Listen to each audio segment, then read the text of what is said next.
രത്നങ്ങളെക്കുറിച്ചുള്ള ആധികാരിക ഗ്രന്ഥമായ രത്നശാസ്ത്രം ഷാർജ അന്താരാഷ്ട്ര പുസ്തകോത്സവത്തിൽ പ്രകാശനം ചെയ്യും. പ്രശസ്ത പ്ലാനറ്ററി ജെമോളജിസ്റ്റ് ഉണ്ണികൃഷ്ണൻ ശിവാസാണ് ഗ്രന്ഥകർത്താവ്. ജനം ടിവിയിൽ 5 വർഷത്തിലേറെയായി സംപ്രേഷണം ചെയ്യുന്ന രത്നശാസ്ത്ര എന്ന പരിപാടി അവതരിപ്പിക്കുന്ന വ്യക്തി കൂടിയാണ് ഉണ്ണികൃഷ്ണൻ ശിവാസ്. കഴിഞ്ഞ അരനൂറ്റാണ്ടിലേറെയായി രത്നമേഖലയിൽ പ്രവർത്തിക്കുന്ന ഉണ്ണികൃഷ്ണൻ ശിവാസ് 5 വർഷത്തിലേറെ സമയമെടുത്ത് പൂർത്തിയാക്കിയ പുസ്തകമാണ് രത്നശാസ്ത്രം. പുസ്തകത്തിന്റെ പ്രകാശനം 44ാമത് ഷാർജ അന്താരാഷ്ട്ര പുസ്തകോത്സവത്തിൽ നടക്കും. നവംബർ 9 ഉച്ചയ്ക്ക് 12:30 ഹാൾ നമ്പർ 7 റൈറ്റേഴ്സ് ഫോറത്തിൽ നടക്കുന്ന പ്രകാശന ചടങ്ങിൽ സാമൂഹ്യ സാംസ്കാരിക രംഗത്തെ പ്രമുഖർ പങ്കെടുക്കും.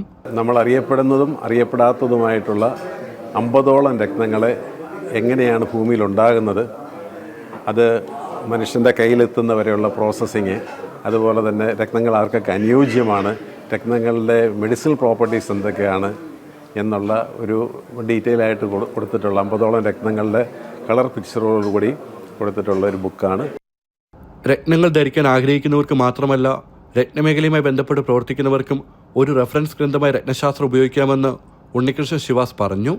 കൈരളി ബുക്സാണ് പ്രസാധകർ. ഒരു റെഫറൻസ് ഗ്രന്ഥമായിട്ട് വേണമെങ്കിൽ നമുക്ക് കുട്ടികൾക്കും രത്നങ്ങൾ ധരിക്കാൻ താല്പര്യമുള്ളവർക്കും രത്നങ്ങളെക്കുറിച്ച് പഠിക്കാൻ താല്പര്യമുള്ളവർക്കും അതുപോലെ രത്നങ്ങളുടെ വർക്ക് ചെയ്യുന്നവർക്കും രത്നങ്ങളെങ്ങനെ ഘടിപ്പിക്കണം, എങ്ങനെയാണ് മൗണ്ട് ചെയ്യേണ്ടതെന്നുള്ളതിനെക്കുറിച്ചും അത് ശ്രദ്ധിക്കേണ്ട വിഷയങ്ങളെക്കുറിച്ചും അതുപോലെ തന്നെ ജുവല്ലറി രത്നം വിൽക്കുന്ന ജുവലർക്കാർക്കൊക്കെ ഇതൊരു റെഫറൻസ് ഗ്രന്ഥമായിട്ട് ഉപയോഗിക്കാൻ പറ്റും.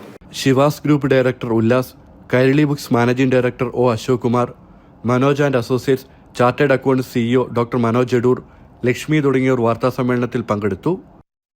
ജനം, ദുബായ്.